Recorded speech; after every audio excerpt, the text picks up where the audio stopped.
right, welcome back, ladies and gentlemen. We are back at it. This is the Renatus J.A.M. My name is Jay Stark, and joining me as always is my fearless co-host, Mr. Matt Snyder. And we have like a background track going on right now. We got some music in the background. There it is. I'm not hating it. Of course not. It's totally your era of music. It's my era. Yeah, man. You are now considered vintage. Yeah, I'm old. You are old. Yeah, I now don't know what the kids are up to. The urban youth of today. Yes, I don't know. I'm out of it. I'm no longer in it. Oh, man. You know that I'm out of it. I don't even know what it is anymore. I don't. And I tell you, it's a sad day when you grow old. So I got to wonder, is it that magical age of 20? Because when a car is 20 years old, it qualifies as an antique. And you can get those antique plates, you know? Oh, really? Yeah. So I'm wondering, is it once you get 20 years past your teenage years, that's when you become like vintage, like old? Actually, I would say that seems about right, because that's about what it feels like. It's about 20 years past, those teenage years that you start to go, I'm out of it. I'm not. When I was a teenager, 40 years old was like old man. Yeah, it was. It was to me too. And now that I'm 40, I'm like, I remember being your age, punk. Yeah, my issue was, man, I thought I knew so much more than I knew. Oh yeah. And now I'm painfully aware of how much I don't know. Yeah, right? Yeah. See, that's knowledge and wisdom right there. It must be, because I know a lot less than I did when I was 15. Funny. Dude, I tell you what, it's been you remember when we were kids? Grandparents would say, "Oh, I had to walk to school uphill both ways, 3 miles and 4 feet of snow barefoot." Yep. And now I find myself going, kids today, man, my phone was connected to the wall. I had to ride my bike everywhere. I had to, if I wanted to talk to a friend, I actually had to dial a number and call them. And totally. And I find myself becoming like, the whiny adult of yesteryear. Yeah. It's funny. Pretty soon I'm going to be the guy that's yelling, "Get off my lawn." Right? Like, it's just I guess it's a human kind of thing you just do. You move through these ages and the progression, and before you know it, you're going to be annoyed with people on your lawn. Oh, so the moral of the story is we should never judge somebody, because one day that could be us too. Oh, totally. Yeah. I think so for sure. I mean, there's a lot of things I was like, man, when I grow up, I'm going to do X, Y, Z, like, be cool. Like, right. Oh, I'm going to, have a skate park in my backyard and let all the kids or something like that. Yeah. And then you get older and you're like, yeah, no, I'm not doing that. And now I'm at an age where I'm like, dude, close the front door. You're letting all the AC out. Yeah, that's exactly the way it is. So, yeah. Oh man, I'm starting to feel old, Matthew. That's funny. It happens. It happens to all of us. That's the plan, right? Each one of us wants. That's what we're angling towards. Well, as long as you keep living, you'll grow old. Yeah. So, right on. Well, hey, Mr. Snyder. Yeah. What's new and exciting? Man, well, I'll tell you what I'm excited about that's new. What's that? The new 10-day challenge that's coming up. Oh, buddy. Yes, sir. That gets me excited. That gets me excited. Because it's I've said it before, I'll say it again, but it gets really fun for me to watch the orders and the people that start the names that I don't know start producing sales. That's fun for me. Oh yeah, that's exciting. Yeah, absolutely. Yeah. And it's so cool to see the momentum that gets built in people's businesses, but then also the belief that changes in their mindset. Oh yeah. Which is my personal favorite part to actually witness. Yeah. Is they go from that I don't know how to, all right, I'm going to give it a go, to I got this. Yep. Yeah, which that's fun. I love that. Fun to watch that, and fun to watch lives change, as a result. So yeah, and so we've got this. This one is starting on September the 6th, which is the first Tuesday in September.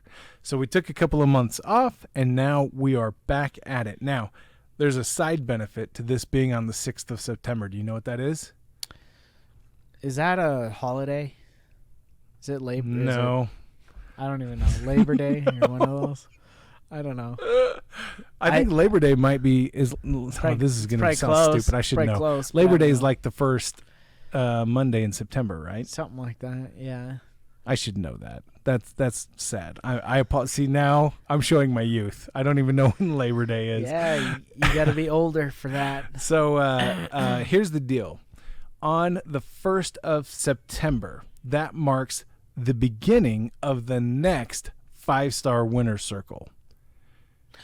Yes. And so what better way to kick off the 5-star winner circle than with the 10-day challenge? Seems like a really good way to immerse yourself in money-making activities. Exactly. Somebody asked me not long ago, they go, Jay, what? There's so many different things that I could be doing. Where do I focus? And I said, have you heard of the 10-day challenge? And she goes, yes. I said, do that. And when you're done, do it again. That's the same advice I would give. That's, you want to get started, start with the 10-day. Yeah, exactly. And don't get distracted with anything else. Just start with the 10-day. You know what? I recently listened to Art Williams do it again. Oh, yeah. Oh, my goodness. I love that speech. You got to look that speech up. If you haven't seen Art Williams Just Do It speech, look it up on YouTube. You can find it, but it's a little older now, but he's the founder of what is that company? It was Transamerica. Yeah, he's a billionaire. Transamerica Financial, something like that. Yeah, something like that. Yeah. And he talks about what it takes to find success in business in the United States today. Yeah. And it's awesome. It's a phenomenal speech. Oh, yeah. Everybody should watch it. Yep. Yeah. I sent it over to my nephew. He'd never heard of it before, and I sent it over to him, and I was like, dude, check this out.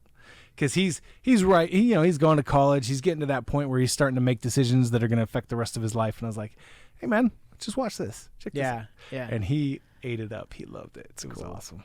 That's cool. That was probably given before he was born. Oh, man, why did you have to go and ruin a good thing? I'm going to look it up. It was totally given before he was born. Yeah, I'll see when it was given. Because he was, man, Matthew, you had to pull me back to that call. That's hurtful. Anyway. Were you alive when he gave it? Of course I was. That was in the 90s. I know. I need to find out when it was. No, it wasn't. It was 1987. Wow. Okay, yeah, I was totally alive, but I was like 7 or 8 years old. Yeah, it goes back, but the principles apply. They do. They didn't change. They did not change. Yep. If anything, they apply more now than they did even then. Probably because at least it feels like less people are applying them now, so you get to stand out even more. Yep. So that's Art Williams. Just Do It. Yep. Check that out. 1987. Nike probably stole that from him. You know what? Never mind. I'm not going to go there. Yeah, he did it in Phil Knight. 87. So Phil Knight is, man, he's in like the top 10 still, isn't he? Like richest people in the world? I don't know. Phil his Knight's family, like his... He's still alive, isn't he? Oh, I don't know. Oh, maybe he's not. I think he actually passed. I thought he had passed away. Phil Knight's the co-founder of Nike. Yep. And he was really the driving force. And then he teamed up with his track coach from Oregon State. And they developed Nike. They first started by selling Tiger athletic shoes here in the U.S. And then Tiger cut him off, and so he started doing his own thing with Nike. Yeah. Well, and if memory serves, didn't they start selling shoes like in Africa or something? What did I? No. He bought shoes from Japan. Okay. So he did this world tour when he was a young guy. He had just graduated college. If I remember right, he had a job, but then he decided that he was going to do a world tour.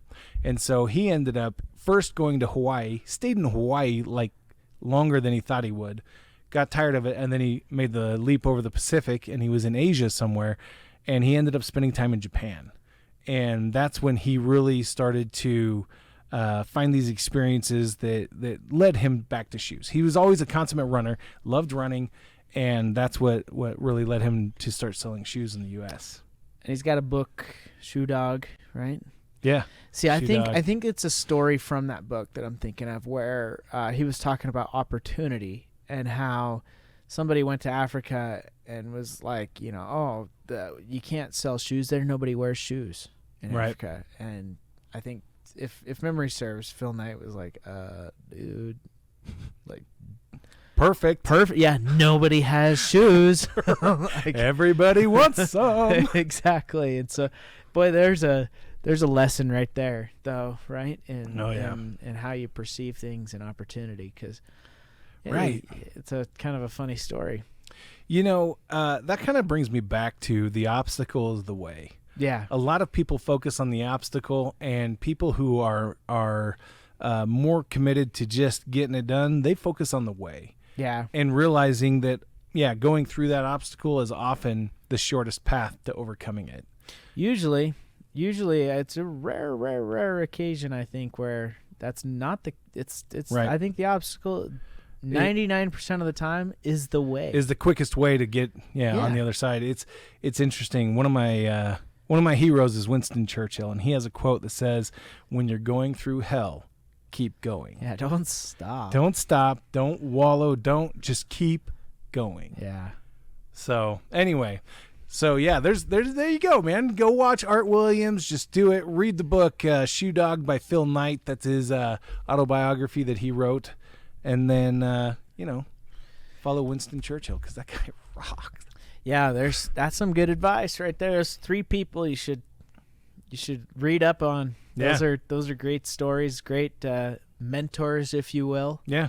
So, it's really interesting if you ever read Think and Grow Rich, when Napoleon Hill starts talking about the what did he call that council?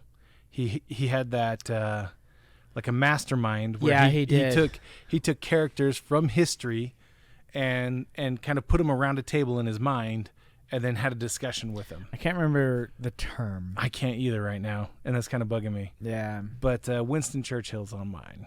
Yeah. So that's cool.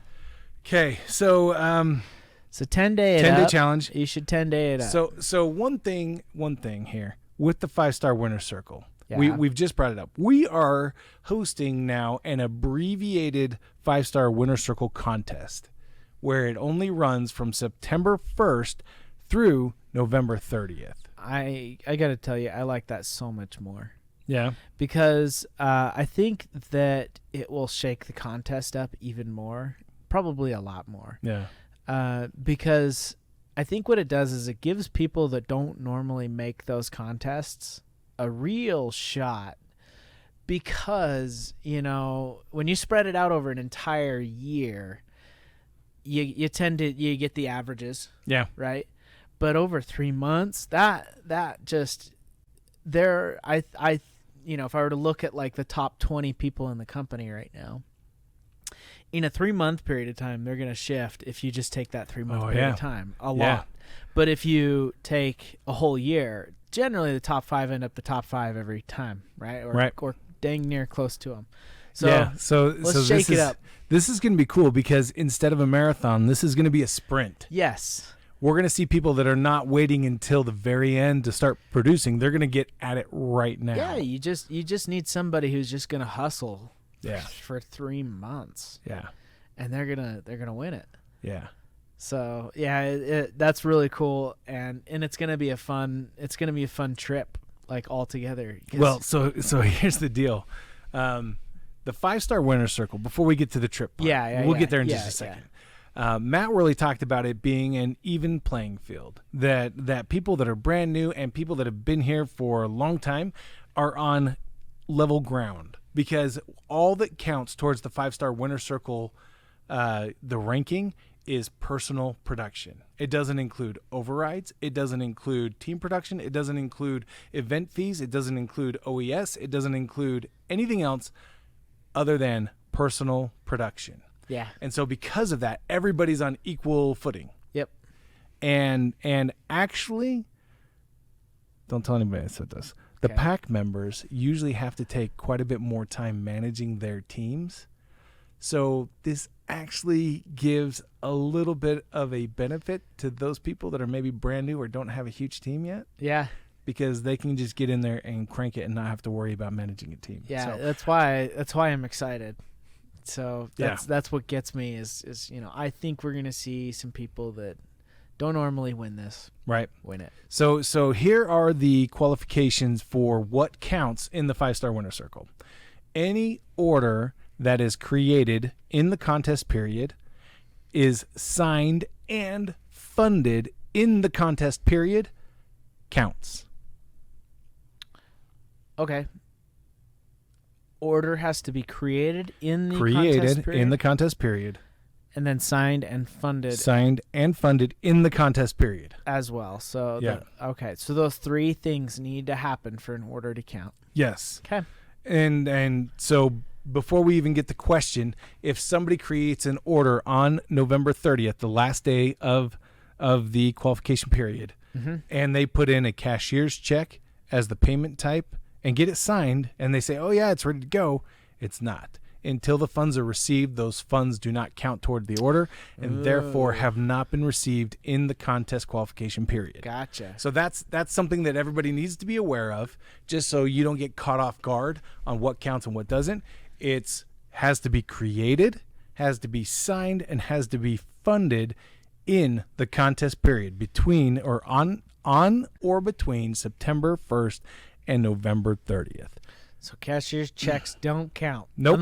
Unless we actually receive the cashier's check. Exactly. But if you place an order on the 30th of November... no placeholders. No placeholders. If you submit an order on the 30th of November, it's signed and then paid for on the 30th of November, it counts. Yeah. Yep. Cool. Okay. So I like that. We're going to start talking about, we're going to put the leaders board out there probably the first or second week of September.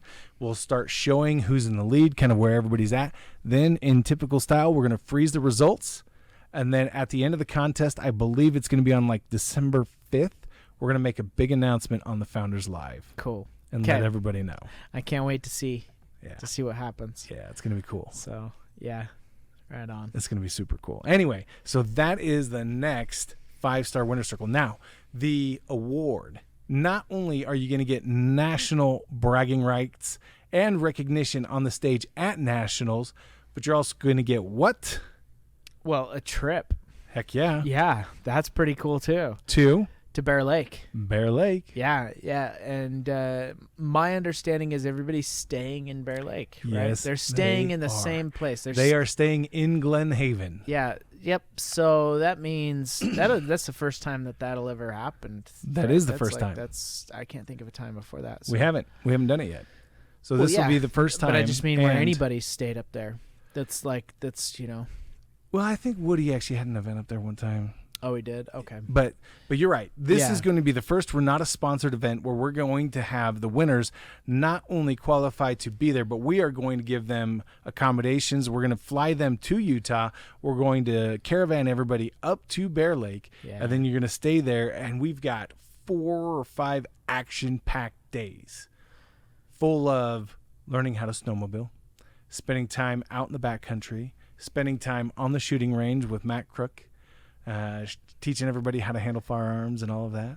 We're gonna have private trainings. We're gonna have guest speakers. We're gonna have catered meals, and we're gonna have some downtime. It's really great to have all of these activities packed together so tightly. Yeah. But it's meaningful to have a little bit of downtime where everybody's just kind of relaxing. Hang out, and man. You're hanging out. And there's like 9 fireplaces outside, right? Like fire pits. Yeah. That's an exaggeration, but I don't know how many there are. At least 3. Like 3. Yeah. I can think of 3. Anyways, the point being is that that's where I see great value. Besides the fun factor of these trips, the value comes from hanging out and building those relationships. That's I just got back from a trip. Not yet. And there's incredible value in hanging out with everybody and spending that time and getting to know absolutely. Yeah. So that starts on September 1st and runs through the 30th. The recognition will happen in December, and then we'll also be doing a recognition at the national conference. But the actual trip, the dates of the trip have shifted to February 7th through the 11th. Cool. Yeah, okay. Yeah, so just before Valentine's Day. Yep. You'll be home in time for Valentine's. Yes, you will. Yeah. Some people are jacked about that. Some people are not. So, yeah. Why did you have to go there? Really? I mean, why did you? Well, I just mean, no. I don't mean like that. I just mean that, some people probably wanted that as an excuse to not have to do all that Valentine's Day stuff. Oh, man. Well, all right. So we've got the 10-day challenge. We've got the 5-star winner circle. Before either one of those, though, we have the opportunity to take a big manga of our Renatus family down to Costa Rica. Yes, we do. And I'm pretty jacked. I'm pretty excited. Yeah, I'm very excited for this trip. Again, I mean, the people and all that stuff, but it's just these leaders retreats are awesome. Yeah, there's something special about them. They are. And I can't wait to see you guys. I'm really excited for this one in particular for a couple of reasons. First, we sold out of our room block like that. We did. And so we've actually tried to contract with other hotels nearby to see if they would allow our people to stay there, but then have them come over to the Westin during the day. Yep. Contact Carol Allegre, watch the Founders Live. I don't have her information right on hand, but it's on there. It's on the Founders Live. Yeah, it's on the Founders Live. So go ahead and just watch the last Founders Live. You'll see that. But we are going to have such an excited group of people down there. It's going to be phenomenal. And then the big group excursion that we're doing on Monday. What is that? On so a boat, we have 2 huge catamaran sailboats that we're going to take around part of the coast. We're going to go to a private cove, and we're going to be doing snorkeling. We're going to be hanging out on the beach. We're going to be the fun things. That'll man. be way cool. Yeah, it's going to be a good time. Yeah. I'm super excited about it, and it's going to be just Renatus folks. So we've got 2 boats now. So we had just one, but then we had so many people sign up for it that they actually gave us a second boat at no additional cost. Whoa. So that's we sweet. are going to have plenty of room. We're going to be able to take everybody. Make sure if you're signed up to go to the Leaders Retreat, make sure that you've got your ticket to get on the boat with us. How do people do that? So right now in the back office, right on the home page, in the lower left corner, there's the little tile that talks about the founders talks about the Leaders Retreat, and on there is a button for the excursion. You just click that and just sign up for the excursion, group excursion. That'll be cool. So make sure you get registered for that. That's cool. It's gonna be a lot of fun. Snorkeling in a private cove. Yes. With all your friends. Yes. The last time that we did something similar like this, me and you, we got surrounded by rays. Yeah. You remember that? Manta rays all around us, and it was super cool. That was nuts because it was like 4 feet of water, and we're just and they just go right over your feet and crystal clear water. Yeah, we're on the sand, and they're just they're coming in everywhere. It was really cool. You know, when we were where were we? I think we were in the Dominican Republic. We did a boat tour, and they took us out to a sandbar that was like a couple hundred yards offshore. So we felt like we were out there a little ways, but we were standing in 3 feet of water. Like, it was crazy cool. Those are always wild. Like, because you go clear out into the ocean, and then you're standing in 3 feet of water, and it's like, the shore is way over there. But science. Pretty neat. I'm pretty excited for Costa Rica. Now, we have had a couple of people comment that they haven't been able to get registered for the small group trainings with the PAC members. Okay. I apologize. We need to get those reloaded into Helios. They were added incorrectly, and so we need to get those reloaded, and you'll see those come up. I'm hoping I can get it done today, but it may be tomorrow at the latest. So we'll get those up. Right on. Oh, I can't wait. The Leaders Retreat's gonna rock. Yeah, it gets me excited, especially after having done something recently. Shh. How many times? How many? So here's the deal. I have in all of the time that Bob and I have worked together, I have rarely seen Bob plan a training this far in advance. Where literally after the national conference, he started to put together the training for the leaders retreat. And it is going to be phenomenal. It's going to be awesome. Yeah. Well, be there for it. Yeah. I'm excited to see it. Yeah. He's been working on it a long time. He has. Yeah. So, all right. So we've got the leaders retreat. We've got the 10-day challenge. We got the 5-star winner circle. We got what else? One more thing. We've got regionals coming up. Regionals, baby. Starting the end of August, actually. That's correct. So the 30th, was it? Yep. So we've got the graphic up right now, and it's got the wrong date on it for Denver. Yep. Denver is actually going to be September 30th to October 1st. So a week later than it's right there on the graphic. But that is going to be the very first regional. So I thought that there was... I got my dates all mixed up when we were talking earlier. Okay. That's probably why you got messed August? up. I was like... Yeah, no. It's in September. So September 30th to October 1st is the first regional. That's as I understood it previously. Yeah. So, yes. So every single regional will include Scott Rowe, will include Woody Woodward, will include Mr. Bob Snyder, as well as quite a lineup. Local leaders. Yeah. So you've got the different event hosts for the different regionals that'll be there. You've got ancillary pack members that are going to be showing up in the different regionals. And then you will have other leaders as well. So every regional is going to include direct training for that market in a smaller, more condensed group, as well as an awards banquet to recognize those leaders in your markets, and then another day of training. Yeah, and I would just say, if you're serious about your business, you're going to be at one of those regionals, at least one. Yep. At the minimum one, but find one that you can get to if you're not close to one. Yeah, exactly. And go to it. I'm telling you, it's same thing with nationals, right? We always say, like, that's the business goes from your head to your heart. There's just something wonderful about nationals and regionals. Yep. Right? Regionals are kind of a mini nationals. And so go. The training will be phenomenal. The training will be exactly what we need right now in this time in this market to sell. So if you're serious about your business, you'll be there. If you're really wanting to do Renatus, you're going to find a way to be there. Absolutely. And you're going to get trained by the best of the best. Yep. You're going to be able to rub shoulders with Scott Rowe.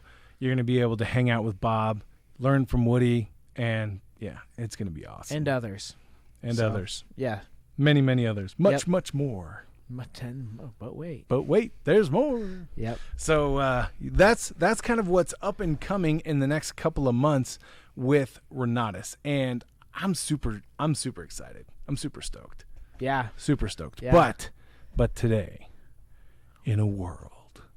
No, I'm just kidding. Today we're going to talk a little bit about what kind of benefits come from being a 5-star Winner Circle member. Yeah. So you had opportunity to accompany the 5-star Winner Circle to Kenya. Yes, I did.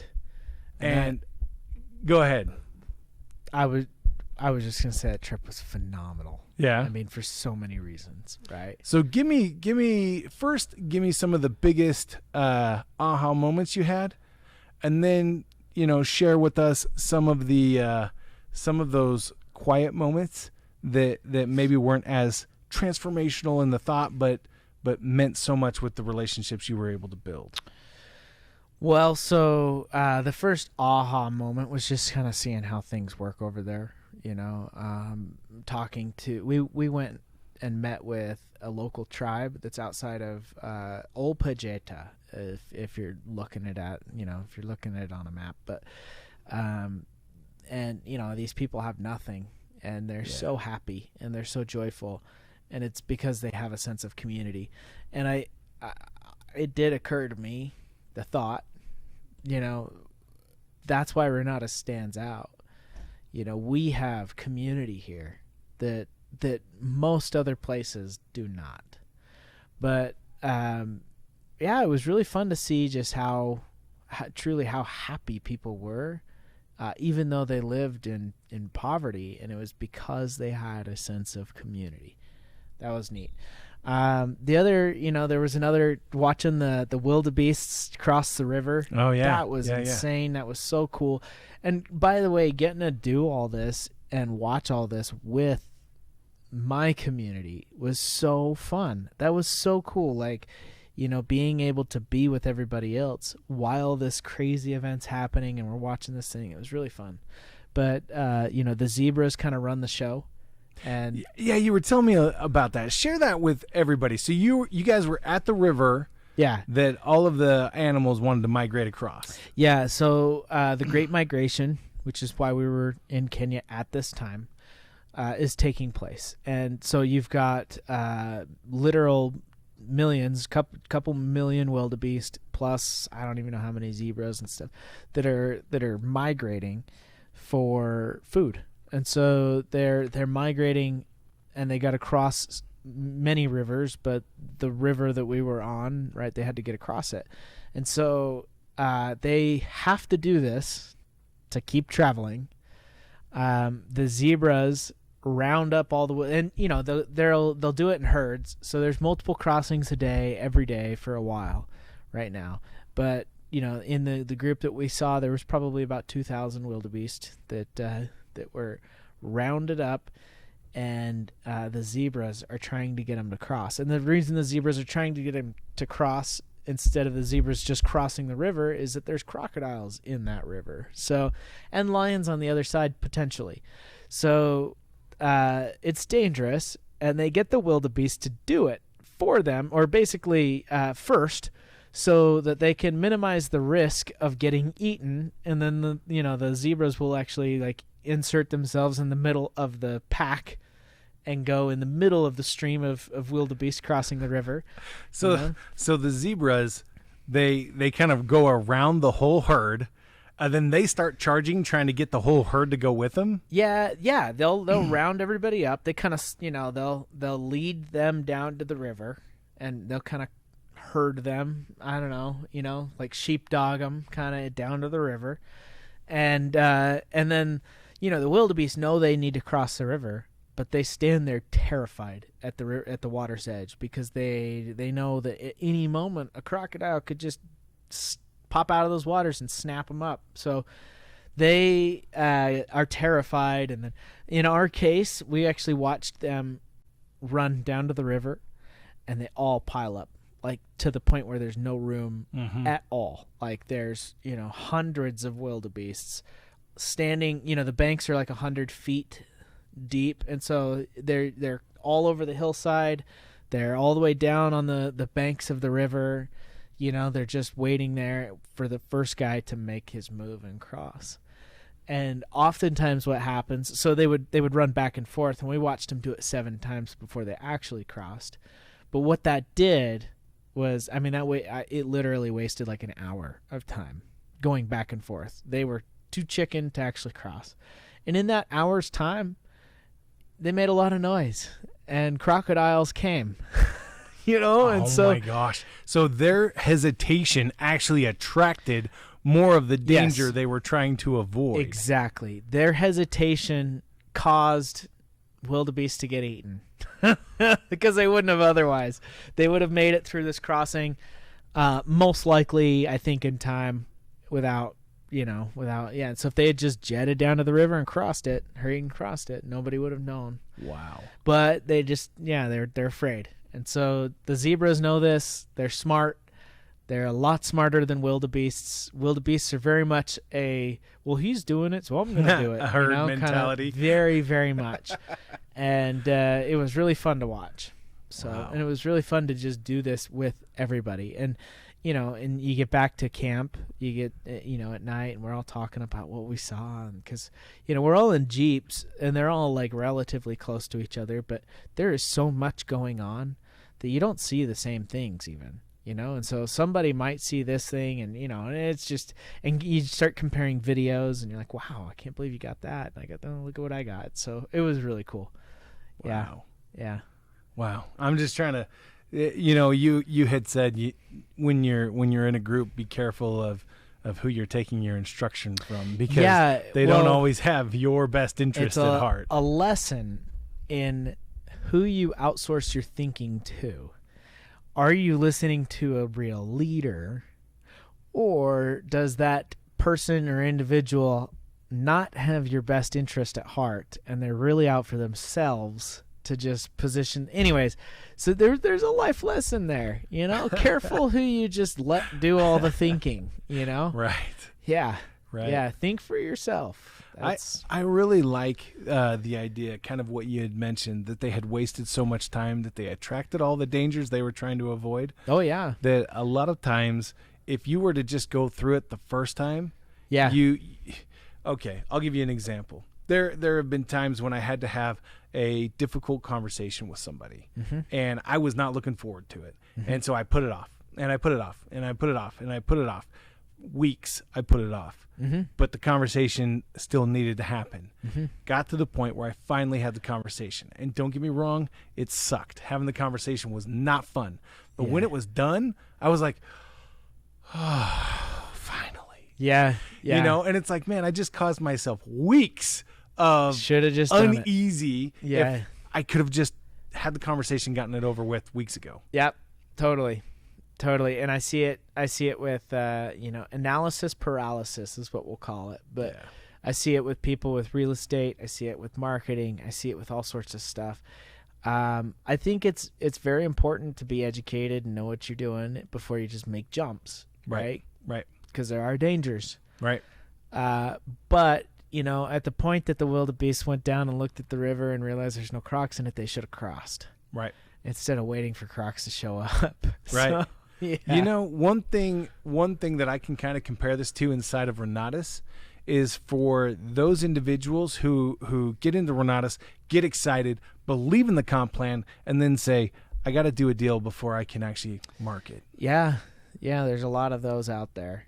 And for some reason, they think that it's disingenuous to sell it. Right. Even though it's working for a whole lot of people, just because they haven't done it themselves yet, they think it's disingenuous. I would disagree. It works. Oh yeah. So just because it worked for this guy, that guy, but you haven't done it yet. Well, it worked for all of those people.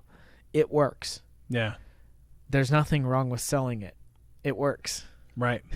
Right. Yeah. And don't be the wildebeest. Don't run down to the water and run back. Run down to the water and run back. Just go down to the water. Make sure that you're being careful and go for it. Yeah. Totally.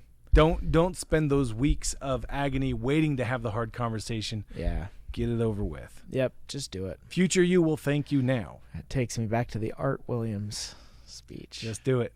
And just do it. Do it. And do it. Do it. And do it. Do it. Oh, you gotta watch it. So good. You gotta watch it if you haven't seen it. Good old Art Williams. Yeah, these 5-star winter circle trips though are phenomenal. Like there's just something about hanging out with everybody at dinner and just you get to go do all these fun activities with everybody.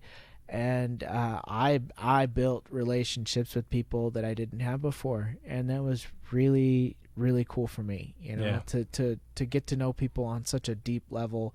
Like we joke now, but war brings men together, right? Right. Well, so does safari.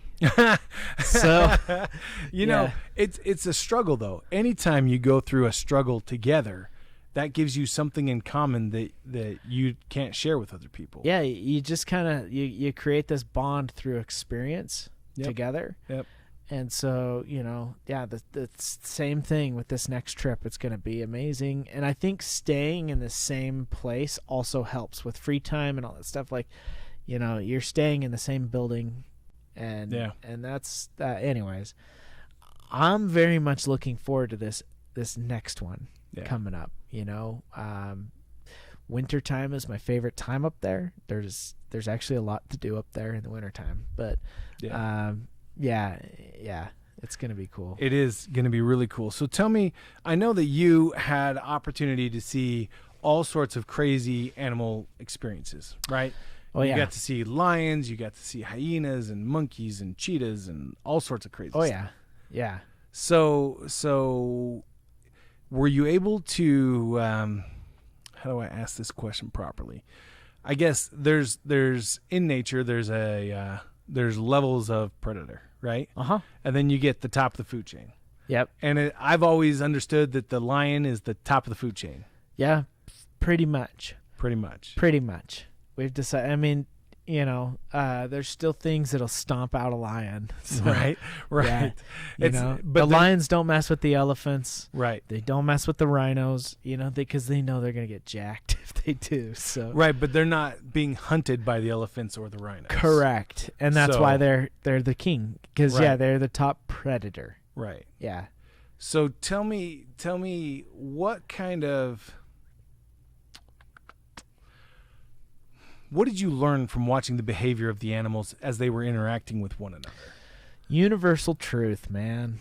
I mean, and I say that meaning like you can think you're the top guy or something, but that might not be true, and you better check reality quick because if the hyena thinks that he's on top or the leopard thinks he's on top, he's gonna find out quick. It's just nature works off of these universal truths, and it was so like it's visceral, it's primal. It's like basically if you're weak, if you're injured, or you know what I mean, like you're the slowest runner in the crowd, you're getting eaten, and there ain't nothing you can do about it. I mean, we watched it happen, and so it's terrifying, like it, and exciting and exhilarating and hard to watch at the same time with some of the stuff, like, and there definitely is a circle of life that takes place down there. So, but you can't get away with deviating from truth. So you can't lie to yourself.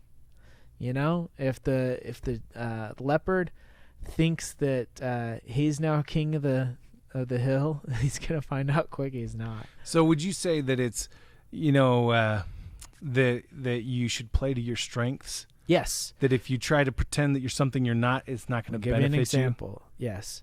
So we watched a leopard with a kill take it up into a tree. Okay, so he got an impala. He put it in a tree, and man, we were just right time, right place, because there was so much going on. We were watching a herd of elephants, and then we kind of positioned ourselves in front of the elephants, and then, oh, hey, there's a leopard in this tree with a kill he's working on, and then there's a lion that's actually behind the elephants, and he moves down around them and then comes up. He can smell the kill, and so that's what she could smell the kill, and so she's coming up. It's a lioness, and she comes to the base of the tree, and she's trying to figure out how to climb up that tree.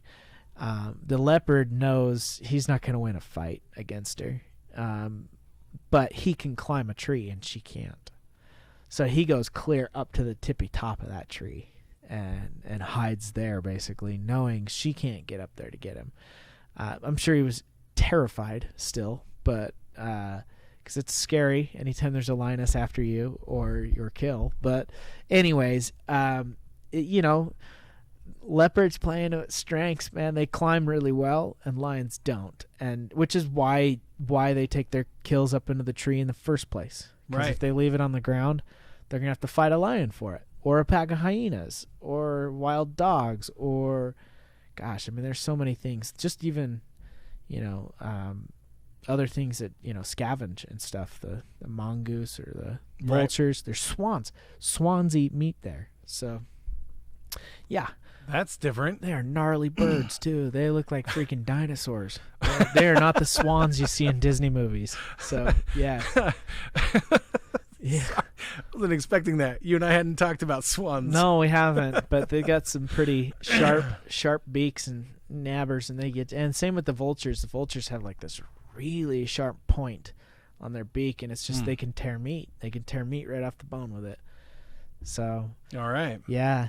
So play to your strengths. Play to your strengths, man, and don't get deluded by anything that's not true. So what is really true? And Don't outsource your thinking. Don't outsource. Take action. Yeah. Don't delay. Don't procrastinate. So tell me a little bit about the opportunity that you had to hang out with the other, winners in the 5-star winner circle. Man, a trip of a lifetime. I'll remember this for my lifetime. The relationships and friendships that I built, I have for a lifetime. It's just, that's the you can't put a dollar amount on that. Yeah. And so that's what it's about. That's, as I see it, what these are about. Same with the leaders retreat and stuff like that, where you get together and you have fun together. Boy, there's a real relationship that's built there. Yeah. So and I think that those are critical if you're gonna be in business, man. The wildebeest needs the herd. So the lion needs his pride. Like they gotta have their group. Their pride. Pride is in group, not right. Yeah. Right, yeah. But they need their community. They need their community. You gotta have community if you're gonna get stuff done. Yeah. In the animal world, and I say in the business world. Yeah, absolutely. Yeah. And you got to be able to play to your strengths. Yeah. And you got to lean into a challenge, not just delay until you do yourself harm because you delayed so long. Totally. The lion is brute force. The leopard climbs trees. The hyenas are amazing at working together. So as a pack, they and there's a lot of them. There's way more of them in a group than there would be lions, which is how they can hold their own on the Serengeti. Gotcha. Yeah. Gotcha. It's really cool. Wow. So tell me just a little bit more about the people. The natives, the locals that you talked with. Yeah, well, so there's kind of two different types of locals, if you will. You got people that are literally living as man lived in Africa thousands of years ago. They are still living in that exact way. No power, no nothing, right? They're starting fires. They're cooking their food over a fire. They live on dirt floors and with huts that move around. They actually rebuild them every 3 months. Yeah, because they're made out of trash. So yeah, they're made out of tin and cardboard and stuff like that. And so They have to rebuild them every 3 months to maintain them and maintain their integrity. So those types of locals were incredible. It was awesome. They're happy. They're very warm. They're very loving. They definitely need their tribe to work together, to survive. They need their community, and you can tell because of that fact. They are such a tight-knit community. It is incredible, and because they're a tight-knit community, I saw a lot of joy, a lot of happiness in these people. And then you've got local Kenyans, right? That they're not they're living more of a what I'd call a Western kind of, in a way, where they've got a house and they've got running water and right. that sort of power. Right. So, but still similar ideals, especially in the slums of Nairobi. I was walking, or we were driving through. I wasn't walking in the slums. That would probably not be good. I was sitting behind tinted windows, and they were like, "Don't let them see you." So, because I'm an outsider. They don't like outsiders in their slums. Okay. And they very much. Not to say that it would have been particularly dangerous. But according to our guides, we more than likely would have become some kind of target to steal from or something like that, right? So, right. But what is really weird, or I guess weird is in it's not how we do things here, and it was really fascinating for me to see how they do it there, was they look out for each other inside of the slums. They are a community. You just don't think about that because that doesn't really exist here, not on this kind of level. Okay, so right, where they really help each other and take care of it. So, for instance, as we're driving through, I saw, and mind you, the trash there is It's pretty gross. Like, because, picture a dumpster where everybody's thrown everything into for a week and it's been raining, like, and the dumpster lid doesn't shut. So, that's what the trash looks like. And I saw a pile. They had basically a dumpster, and he was separating it into a couple of piles, and I asked our guides, what is he doing? And he's separating the trash out as a community service. Like, so he's not getting anything out of it. Like, it's not for money, or no, it's just a community service. Everybody takes turns, like, doing those kinds of things. They all take care of each other. Right. Really cool. Yeah. Wow. So, last story that I want you to tell. Okay. I heard a rumor that at one point you actually got to hand feed a lion. I did. That was not with the group, though. So that was the last day we're there. Things in Kenya operate a little differently. Okay. So especially their zoos and stuff like that. They're not like here. And so, we got the opportunity to feed lions, 3 of them, and it was a little terrifying. I gotta admit, but it was such a cool experience. But yeah, we just had our guides, and it was the last day we were there. Everybody else had flown home, so we had an extra day with, like, there was a handful of other people, but they all went on their different way. Right. So we had a couple of guides, and it was me and my dad. And they're like, well, what do you want to do? And I was like, the only way that this trip can get better is if I feed a lion. That will top this trip off. And they made that happen.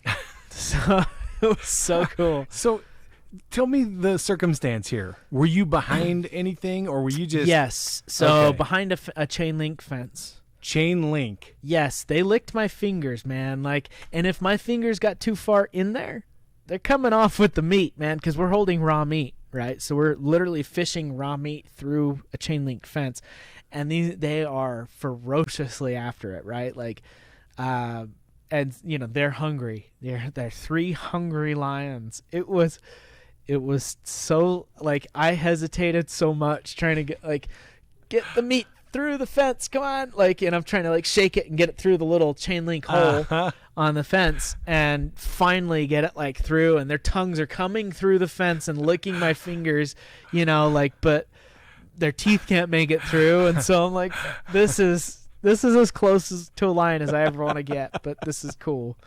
It was really fun. It was a cool experience. Yeah.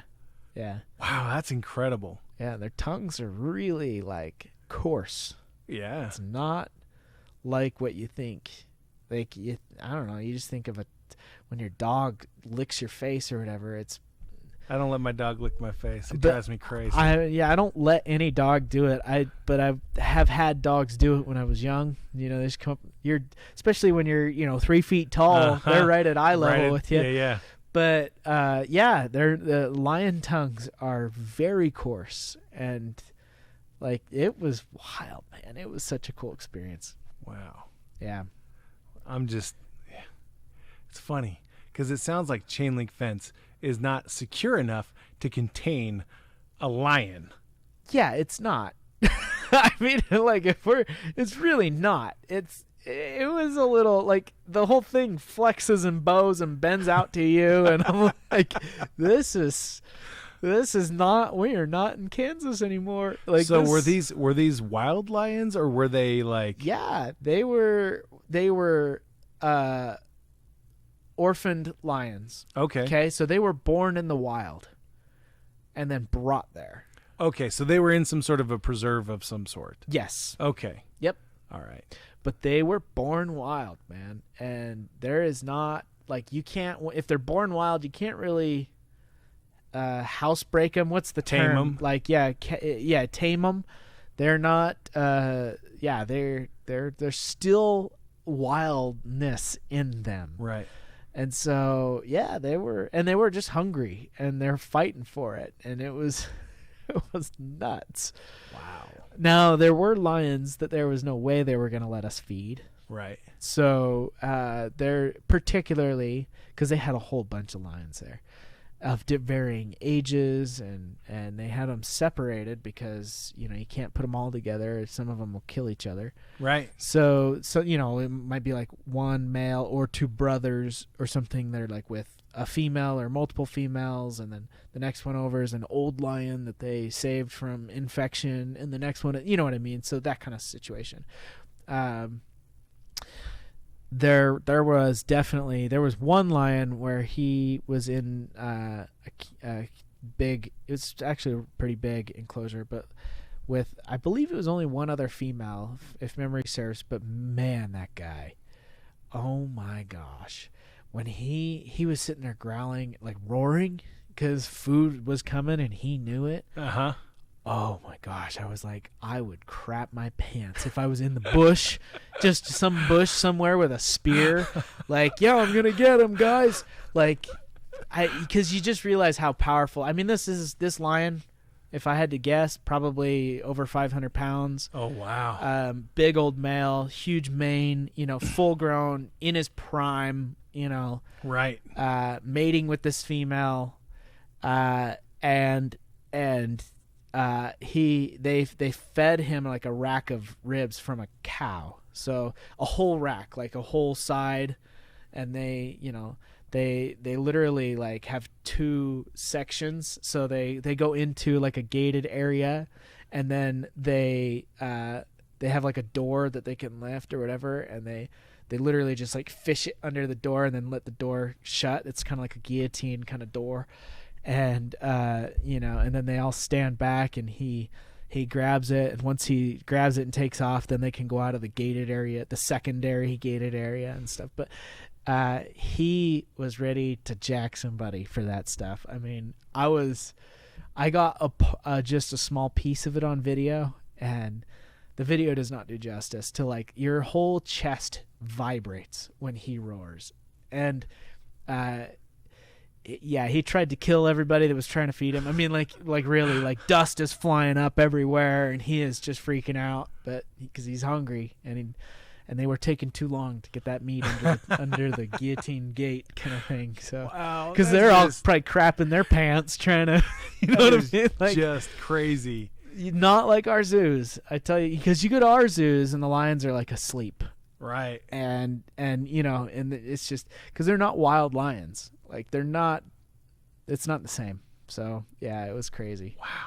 Wow, that's intense. Yeah. That's intense. It was fun. So, worth it? Oh, yeah, totally. Incredible, once in a lifetime kind of an experience. Although, I think we should do it again. So, maybe, a year, 2, 3, I don't know, down the road here, I think we should do it again. Somehow, some way, right? Maybe even bring more people. Yeah. Find a way. I would love to see us as a community do this again. I would love to see us include more people somehow. I'm not sure how. Just somehow, I would love to see this work. Right on. Yeah. Well, dude, that's awesome. I really appreciate you sharing your experience and kind of some of the takeaways that you had. Pretty incredible that you didn't just get to have that experience, but then you got to have that experience with people in your community. Oh, yeah. And we're able to strengthen those bonds. That's awesome. Yeah. Yeah, my friendships with everybody there have 10x'd. Nice. So that's what's cool. That's awesome. Yeah. That's what I come home with. Nice. Yeah. Well, super cool. Well, thank you, sir, for sharing. I appreciate it. And for all of you fans of the J.A.M, we will be back next week. And do we have a guest lined up for next week? Not yet. Not yet? So, yeah. All right. We'll get a guest lined up for next week, and we'll make sure that we bring it to you hardcore. We'll have a really good one. Really good one. All right. Thanks, everybody, for being with us. Don't forget that it is the people who surround Renatus that make it absolutely rock. We'll see you guys next week. Renatus rocks.